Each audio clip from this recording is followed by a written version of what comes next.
الله الرحمن الرحيم من كفر بالله من بعد إيمانه إلا من أكره وقلبه مطمئن بالإيمان ولكن من شرح بالكفر صدرا فعليهم غضب من الله ولهم عذاب عظيم ذلك بأنه مستحب الحياة الدنيا على الآخرة وأن الله لا يهدي القوم الكافرين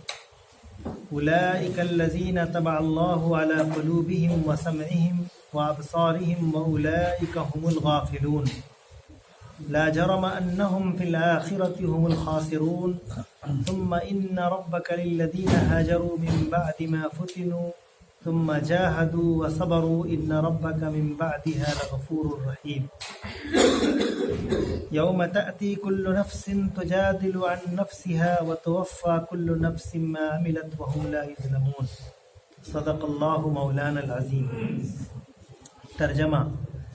جو شخص ایمان لانے کے بعد کفر کرے وہ اگر مجبور کیا گیا ہو اور دل اس کا ایمان پر مطمئن ہو تب تو ٹھیک ہے، مگر جس نے دل کی رضامندی سے کفر کو قبول کر لیا اس پر اللہ کا غضب ہے اور ایسے لوگوں کے لیے دردناک عذاب ہے۔ یہ اس لیے کہ انہوں نے آخرت کے مقابلے میں دنیا کی زندگی کو پسند کر لیا، اور اللہ کا قاعدہ ہے کہ وہ ان لوگوں کو راہ نجات نہیں دکھاتا جو اس کی نعمت کی ناشکری کرے۔ یہ وہ لوگ ہیں جن کے دلوں اور کانوں اور آنکھوں پر اللہ نے مہر لگا دی ہے، یہ غفلت میں ڈوب چکے ہیں، ضرور ہے کہ آخرت میں یہی خسارے میں رہیں، برخلاف ان لوگوں کے جن لوگوں کا حال یہ ہے کہ جب ایمان لانے کی وجہ سے وہ ستائے گئے تو انہوں نے گھر بار چھوڑ دیے، ہجرت کر لی، راہ خدا میں سختیاں جھیلی اور صبر سے کام لیا، ان کے لیے یقیناً تیرا پروردگار بہت زیادہ مغفرت کرنے والا اور رحم کرنے والا ہے۔ ان سب کا فیصلہ اس دن ہوگا جب کہ ہر انسان اپنے ہی بچاؤ کی فکر میں لگا ہوا ہوگا اور ہر ایک کو اس کے کیے کا بدلہ پورا دیا جائے گا اور کسی پر ذرہ برابر بھی ظلم نہ ہونے پائے گا۔ یہ سورۃ النحل 106 سے 111 نمبر آیات ہیں جن کی تلاوت کی گئی، ان کا ترجمہ کیا گیا۔ ان آیات کا تعلق اس وقت سے ہے، یعنی اس کا نزول اس وقت ہوا ان آیات کا، ان میں سے اکثر آیات کا، کہ جس وقت مسلمانوں کے ساتھ بہت ہی خوفناک صورتحال برپا کر دی گئی تھی مکۃ المکرمہ میں، یعنی اللہ کے رسول صلی اللہ علیہ وسلم نے دعوت کا اعلان فرما دیا تھا اور دشمن اس دعوت کو، اس تحریک کو ختم کرنے کے لیے، اس تحریک کو اسی طرح بند کر دینے کے لیے مختلف سازشیں کر رہے تھے، یہاں تک کہ ظلم و ستم کی آخری حدوں کو پار کر رہے تھے۔ اس ماحول میں یہ آیت نازل ہوئی، اور اسی زمانے میں ایک واقعہ یہ پیش آ گیا کہ حضرت عمار ابن یاسر رضی اللہ تعالیٰ عنہ بڑے عظیم الشان صحابی ہیں، آپ کے والد اور آپ کی والدہ اور خود آپ تینوں ابو جہل کے غلام تھے۔ جب ان تینوں نے اپنے اللہ کے رسول کی دعوت کو قبول کر لیا اور اپنے ایمان کا اعلان کر دیا تو ظاہر ایک تو غلام تھے، ابو جہل کے دسترس میں تھے، انہوں نے ان پر سختیاں کرنا شروع کر دی، لیکن حضرت عمار ابن یاسر رضی اللہ تعالیٰ عنہ کے والد اور ان کی والدہ، ان دونوں نے یعنی اسلام سے پھرنے کو یا اس دعوت کے انکار کرنے سے انکار کر دیا۔ بالآخر ان دونوں کو، یعنی حضرت عمار ابن یاسر کے والد کو پہلے ابو جہل نے شہید کر دیا، اس کے بعد حضرت سمیہ رضی اللہ تعالیٰ عنہ جو حضرت عمار ابن یاسر کی والدہ ہے ان کو بھی بڑے دردناک انداز میں ان کو شہید کیا، اور حضرت عمار ابن یاسر رضی اللہ تعالیٰ عنہ کو پکڑا، اور یہ کچھ چھوٹے تھے تو ان سے کہا کہ تم اس کا انکار کر دو، اور تم جو قرآن پر ایمان لائے ہو، اللہ کے رسول پر ایمان لائے، اس کا تم اعلان انکار کر دو، تب تمہاری جان بخشی ہو سکتی ہے، ورنہ تمہارا بھی یہی حال ہوگا جو ابھی تمہارے ماں باپ کا ہوا ہے۔ تو اب انہوں نے چونکہ اپنی آنکھوں سے دیکھ لیا تھا اپنے والد کو قتل ہوتے ہوئے، اپنی والدہ کی دردناک شہادت کو دیکھ لیا تھا، یعنی ان کے جسموں کے مختلف حصوں میں برچھیاں گھسا دی گئی تھیں اور بہت دردناک طریقے سے ان کی شہادت ہوئی، اور خود اپنی والدہ کی شہادت کو، اپنے والد کی شہادت کو انہوں نے اپنی آنکھوں سے دیکھا تو بہت زیادہ المناک ہو گئے اور گھبرا بھی گئے۔ تو انہوں نے اپنی جان، چونکہ ان کو یقین تھا کہ جب اگر ہم ان کی بات نہیں مانیں گے تو ہر حال میں ہمیں قتل کر دیں گے، تو انہوں نے کہا کہ ٹھیک ہے ہم اس کا انکار کرتے ہیں، ہم نہیں مانتے۔ اب یہ بات ہوئی تو پھر انہوں نے ان کو چھوڑ دیا اور حضرت عمار بن یاسر رضی اللہ تعالیٰ عنہ بچ گئے۔ کچھ دنوں بعد حضرت اللہ کے رسول صلی اللہ علیہ وسلم کی خدمت میں آپ حاضر ہوئے۔ ظاہر ہے کہ معمولی واقعہ تو نہیں تھا آپ کے لیے، بہت دردناک واقعہ تھا، اور پھر جو والدین کی شہادت کے ساتھ ساتھ آپ کا ایمان بھی گیا، گویا وہ اپنے ایمان سے بھی انکار کر دیا تھا۔ تو اللہ کے رسول کی خدمت میں حاضر ہوئے اور آپ نے ساری کہانی تفصیل سے حضرت اللہ کے رسول کے سامنے آپ نے رکھی۔ اللہ کے رسول صلی اللہ علیہ وسلم نے ان سے پوچھا کہ کیا تمہارا دل کی کیفیت کیا تھی؟ تو انہوں نے کہا کہ دل کی کیفیت ظاہر ہے کہ ہمارے دل کی کیفیت ایمان پر جمی ہوئی ہے، ہم اللہ پر پوری گہرائی سے، پورے شعور سے، یہ نہیں کہ ہمارے گھر کے ماحول کی وجہ سے نہیں، بلکہ ہم نے پورے شعور سے ہم نے ایمان قبول کیا ہے اور ہم اس پر جمے ہوئے ہیں۔ لیکن وہاں پر میری آنکھوں کے سامنے میرے والدین کی شہادت ہو گئی تو ہم نے ڈر سے یہ کہہ دیا۔ تو اللہ کے رسول صلی اللہ علیہ وسلم نے فرمایا کہ ٹھیک ہے، اس کے بارے میں ابھی تو کچھ ایسی صراحت سے کوئی حکم موجود نہیں ہے، لیکن اسی محفل میں یہ آیات نازل ہوئی اور ان آیتوں میں یہ بات صراحت سے کہی گئی اور ان کے درجات بتائے گئے کہ تمام مومنوں کو سننا چاہیے کہ ایسے حالات پیش آ جائیں تو وہاں پر اگر دل کا اطمینان ہو تو اس کی دو شکلیں ہیں، ایک تو عزیمت کی راہ اور ایک ہے ضابطے کی راہ، رخصت کی راہ۔ عزیمت کی راہ تو یہ ہے کہ وہاں پر جس طرح حضرت عمار بن یاسر کے والدین نے کیا، وہ عزیمت کی راہ ہے کہ ان کی شہادت ہو گئی، لیکن سب اس طرح کے اولو العزم نہیں ہو سکتے۔ حالات کو دیکھ کر کے ان کے ساتھ کچھ ماحول بن سکتے ہیں۔ تو اب اگر اجبار اور اکراہ کی وہ شکل پیدا ہو جائے کہ جہاں پر جان کا جانا یقینی ہو جائے، جیسے کہ اس واقعے میں ہوا کہ چونکہ انہوں نے اپنے والدین کو دیکھا ہے تو ظاہر ہے کہ اب ان کی شہادت میں کوئی شک نہیں تھا، تو اس لیے ایسی کوئی صورتحال برپا ہو جائے کہ جہاں پر اپنی موت کے گھاٹ اتار دیا جانا یقینی ہو، تو ایسے وقت میں کلمہ کفر کو زبان پہ لایا جا سکتا ہے اور وقلبہ مطمئن بالایمان، اور اس کا اس حال میں کہ اس کا دل ایمان پر مطمئن ہو۔ تو حالات کو سمجھنے کے لیے، حالات کے پیش نظر، حکمت کے پیش نظر تھوڑا سا یہاں پر سمجھاتا، وہ بھی اپنے جان کے لیے، اور دیگر آگے بتایا گیا کہ ایسا نہ ہو کہ اب ہم حکمت کو، مصلحت کو سامنے رکھتے رہتے۔ موجودہ دور میں بہت سارے دانشوران یہاں تک آ گئے کہ وہ دنیاوی مصلحت، بزنس، تجارت اور اس طرح کے مصلحت کو سامنے رکھ کر کے ڈائلاگ کرنا چاہ رہے ہیں، اور وہ تھوڑی سی چیزوں کو تھوڑا سا ہمارا لو، تھوڑا اپنا دو، یہ تھوڑا آدان پردان کرو اور کام چلا لو۔ یہ یہاں نہیں ہے۔ قرآن مجید میں اس کی بڑی سخت وعید بتائی گئی ہے اگلی آیات میں کہ صرف جان کی ہلاکت، اپنے جان کا تحفظ اگر کہیں پر کرانا ہے، وہاں پر اس طرح کی نوبت آ رہی ہے، اور شرط یہ ہے کہ دل پوری طور پہ ایمان پر مطمئن ہے، تو پھر ہم کلمہ کفر کا اقرار کر سکتے ہیں۔ اب آیات کو دیکھیے تو پہلی آیت میں بتایا گیا کہ من کفر باللہ من بعد ایمانہ، کہ اپنے ایمان لانے کے بعد جو شخص اللہ کا کفر کر جائے، الا من اکرہ، تو یہ بہت خوفناک بات ہے۔ ظاہر یہاں پہ اس کا جواب نہیں بتایا گیا کہ کیا ہوتا ہے ایمان کے بعد کفر کر جانا، یہ تو بہت سنگین جرم ہے، یعنی اس کفر سے جو پہلے تھے اس سے زیادہ بڑا جرم ہے کہ ایمان لانے کے بعد انسان کفر کر جائے۔ لیکن فرمایا کہ الا من اکرہ وقلبہ مطمئن بالایمان، لیکن سوائے ان لوگوں کے کہ جن کو مجبور کر دیا گیا ہو، اور اس حال میں کہ اس کا دل ایمان پر مطمئن ہو، تو اس کے لیے یہ سزا نہیں ہے، بلکہ اس کے لیے اللہ تبارک تعالیٰ معاف کرے گا، اس کی مغفرت ہوگی۔ جب وہ اس کو موقع آئے گا وہ پھر اپنے ایمان پہ آ جائے گا، اس کا ایمان گیا ہی نہیں ہے، کیونکہ وہ ظاہری جملے کا نام ایمان نہیں ہوتا۔ ایمان دل کی گہرائی اور شعور سے نکلے ہوئے کلمات اور اس کے تقاضے کو پورا کرنے کا نام ایمان ہوتا ہے. تو صرف جملہ کہہ دینے سے کافی نہیں ہوتا ہے، لہٰذا یہاں پر ایک جملہ کہا گیا ہے، اور تاکہ دشمن ہماری جان بخشی کر دے، جان بچ جائے، اس کی حفاظت کے لیے محض ایک جملہ کہا گیا. اور اس کا دل وقلبہ مطمئن بالایمان، اور اس کا دل ایمان پر مطمئن ہے. لیکن وَلَٰكِن مَّن شَرَحَ بِالْكُفْرِ صَدْرًا فَعَلَيْهِمْ غَضَبٌ مِّنَ اللَّهِ، لیکن جو لوگ اس یعنی کفر پر یقین کر جائے، کفر کی شرح صدر ہو جائے اور وہ کفر کی بات کرنے لگے. کفر سے مراد ایک تو اللہ کا انکار ہے، دوسرا کہ اللہ تبارک و تعالیٰ کے عائد کردہ واجبات و فرائض کا علل اعلان اس کی مخالفت، یا دائمی طور پہ اس سے الگ رہ جانا، دائمی طور پہ ترک کر دینا. یہ سب درجہ بدرجہ اسی درجے ہو جاتے ہیں، لیکن اصل مراد تو یہی ہے کہ اللہ کا انکار،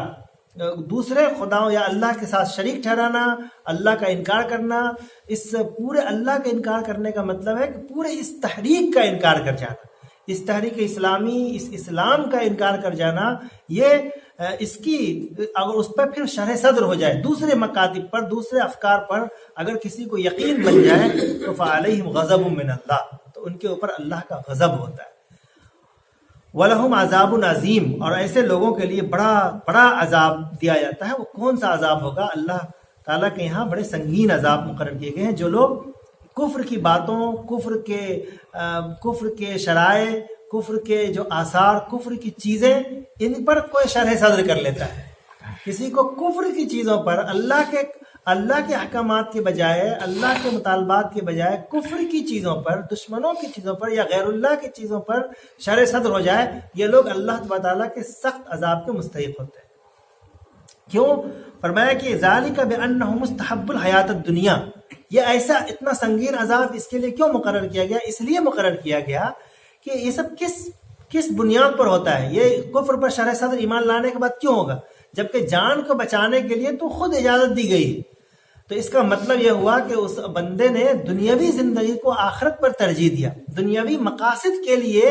کفر کا اقرار کر رہے ہیں یا کفر پر یقین کر رہے ہیں، دنیاوی مقاصد کے لیے، دنیاوی اغراض مقاصد حاصل ہو جائے اس کے لیے. تو ایسے لوگ تو ظاہر ہے انہی میں سے ہوتے ہیں جو لوگ اللہ کا انکار کرتے ہیں. انہی میں سے یہ لوگ بھی ہوتے ہیں جو لوگ دنیاوی زندگی کو ترجیح دیتے ہیں آخرت کی زندگی پر، اور پھر وہ ان کفر کے چیزوں پر وہ شرح صدر کر جاتے ہیں. تو فرمایا کہ ذالک بانہ مستحب الحیات الدنیا علی الاخرہ، یہ اس لیے کہ انہوں نے دنیاوی زندگی کو آخرت پر محبوب بنا لیا. اور وَأَنَّ اللَّهَ لَا يَهْدِي الْقَوْمَ الْكَافِرِينَ، اور اللہ تعالیٰ ناشکر قوموں کو، کافر قوموں کو ہدایت نہیں دیتا. یا کفر سے مراد یہاں پر ایک کوئی کافر مخصوص نہیں، جو اللہ کا جو بھی منکر ہو وہ سارا کا سارا اس میں داخل ہوتا ہے. چاہے ایمان لانے کے بعد کوئی اللہ کا انکار کر دے تو وہ بھی کافر ہو جاتا ہے، یعنی وہ بھی اسی منکر میں شامل ہو جاتا ہے. اولئک الذین طبع اللہ علی قلوبہم، یہ صورتحال کب برپا ہوتی ہے کہ انسان کفر پر ایمان لانے کے بعد بھی کفر پہ شرح صدر ہو جائے؟ تو اس کے بارے میں بتایا کہ انسان اپنے دنیاوی زندگی کے نشے میں اپنے عقل و دانش کو، اپنی قوت سماعت کو، اپنی قوت بصارت کو، دیکھنے کی صلاحیت کو، سننے کی صلاحیت کو، ان تمام صلاحیتوں اور عقل کی صلاحیت کو وہ بالکل ملیہ میٹ کر دیتا ہے اور اپنے وجود سے ان صلاحیتوں کو ہٹا لیتا ہے، اور دنیاوی زندگی کو اس قدر غالب کر دیتا ہے کہ وہ ان حقائق کو سمجھ نہیں پاتا ہے. تو اس کی اصل وجہ یہی ہوتی ہے کہ اس کے اندر شعور ختم ہو جاتا ہے، وہ سماعت کی صلاحیت ختم ہو جاتی ہے. وہ ایک کان ہونے کے باوجود وہ حقیقی بات سن نہیں پاتا ہے. اس کے پاس عقل ہوتی ہے لیکن وہ سمجھ نہیں پاتا ہے. وہ دیکھنے کی صلاحیت بظاہر ہوتی ہے لیکن دیکھتا نہیں، حقیقت میں دیکھ نہیں پاتا ہے. تو یہ جو ساری صلاحیتیں ہوتی ہیں جب انسان کی ختم ہوتی ہے تو پھر وہ کفر کی باتوں کو پر یقین کرنے لگتا ہے، وہ کفر کی باتوں پر اس کو شرح صدر ہو جاتا ہے. تو گویا کہ نہایت ہی انسان جب سوچنے سمجھنے اور دیکھنے سننے کی صلاحیت کو ختم کر دیتا ہے تب جا کر کے یہ کیفیت اس کے اوپر طاری ہوتی ہے. تو یہ انسان جب تک دانا ہے، انسان جب تک بینا ہے، صحیح نگاہ سے دیکھ رہا ہے، انسان جب تک صحیح بات سن رہا ہے، جب تک اپنے عقل کا استعمال کر رہا ہے، کبھی بھی وہ کفر کی راہ پہ نہیں آ سکتا. جہاں وہ عقل کو ترک کرتا ہے، جہاں پر اپنی دانش مندی اور قوت بصارت و سماعت کو برباد کرتا ہے، وہیں پر کفر اس پر غالب آ جاتا ہے، کیونکہ وہ دنیاوی زندگی کو ترجیح دے دیتا ہے، اور دنیاوی زندگی اسے اس قدر اندھا کر دیتی ہے کہ وہ ان صلاحیتوں کو پیچھے ڈال دیتی ہے۔ تو فرمایا کہ اس لیے کہ اولئک الذین طبع اللہ علی قلوبہم، اس لیے کہ وہ لوگ ہو جاتے ہیں جن کے قلوب پر اللہ نے مہر لگا دی ہوتی ہے، اور ان کی سماعت پر، ان کی بصارت پر، اور یہ لوگ بالکل غافل ہو جاتے ہیں، اور صرف کیا ہوتا ہے، دنیاوی زندگی کی محبت، دنیاوی مفاد، دنیاوی فائدے، یہی سب ان کے پیش نظر ہوتے ہیں، اور وہ ان چیزوں کو اس سے دستبردار ہو جاتے ہیں، اسلامی تقاضوں سے، قرآنی مطالبات سے، رسول اللہ صلی اللہ علیہ وسلم کے احکامات سے، ان کے مطالبے سے وہ دستبردار ہو جاتے ہیں، کیونکہ اس کو دنیاوی زندگی کے مفاد۔ فرمایا لا جرم انہم فی الآخرۃ هم الخاسرون، تو غافل ہیں، ان کی برائی بیان کر دی گئی، اور مزید فرمایا گیا کہ یقیناً یہ لوگ آخرت میں بڑے خسارے میں ہوں گے۔ یہ جو انداز کلام ہے، عربی میں جو اس کا اسلوب استعمال کیا گیا ہے کہ فی الآخرۃ هم الخاسرون، اتنا کہہ دینا کافی ہے اس مفہوم کو ادا کرنے کے لیے کہ یہ لوگ آخرت میں خسارے میں ہوں گے، لیکن انہم کا لفظ استعمال کیا ہے، اس میں شدید تاکید ہے کہ اس میں ایک ذرہ برابر بھی شک کی گنجائش نہیں، انہم کا یہ معنی، اور اس شک کو دور کرنے کے لیے، مزید یقین پیدا کرنے کے لیے لا جرم، یہ عربی کا ایک خاص اسلوب ہے کہ یہ اس وقت بولا جاتا ہے کہ جب کسی اس بات کے میں شک کرنے کی کوئی کسی قیمت پہ گنجائش نہ ہو۔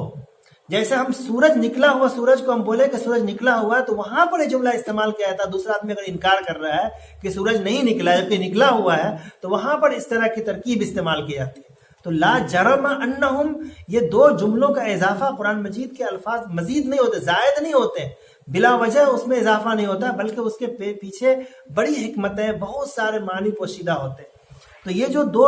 دو کلمات کا اضافہ کیا گیا ہے، اس کا یہی معنی ہے کہ اس پہلو میں کہ اگر کسی انسان نے دنیاوی زندگی کو ترجیح دیتے ہوئے اپنی عقل، اپنی سماعت، اپنی بصارت کی صلاحیت کو ختم کر کے اس نے کفر کی چیزوں کو پر شرح صدر کر لیا ہے، تو ایسے لوگ یقیناً خسارے میں ہیں۔ ثم ان ربك للذين هاجروا من بعد ما فتنوا ثم جاهدوا وصبروا ان ربك من بعدها لغفور رحیم۔ اس آیت میں اللہ تعالیٰ نے ان مومنین کو ایسے ماحول میں، اب ذرا دیکھیے جس وقت قرآن مجید نازل ہو رہا تھا، ماحول بتا دیا، یہ جو آیت نازل ہوئی تھی،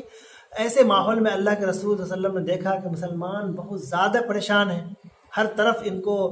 تنگ کیا جا رہا ہے، کہیں پہ وہ ظاہر نہیں ہو سکتے تھے، ان کو پکڑا جا رہا ہے، ان کو مارا جا رہا ہے، اس طرح کی اذیتیں دی جا رہی ہیں۔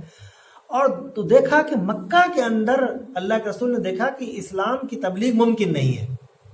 تو اللہ کے رسول صلی اللہ علیہ وسلم نے قریب 40 مقامات پر لوگوں کو بھیجا تاکہ ماحول سازگار بنایا جائے اور کوئی ایسی جگہ کا انتخاب کیا جائے جہاں سے دین کی ابتدا کی جا سکے اور باضابطہ مسلمان اس کی تبلیغ کے لیے آگے بڑھ سکے، ان کو مواقع مل سکے۔ خود اللہ کے رسول بھی کئی جگہ پہ گئے جانچنے کے لیے کہ یہاں کا ماحول کیسا ہے، یہاں کے لوگ کیسے ہیں، یہاں کے لوگ بھی کوئی اجڑ تو نہیں ہے، سمجھدار ہیں، عقل و بصیرت رکھنے والے لوگ ہیں۔ آپ خود بھی گئے، آپ خود طائف گئے، طائف کے علاوہ بہت سارے جو چھوٹے چھوٹے قبائل تھے وہاں آپ کا سفر ہوا، یہ جانچنے کے لیے کہ ہم یہاں پر کام کر سکتے ہیں۔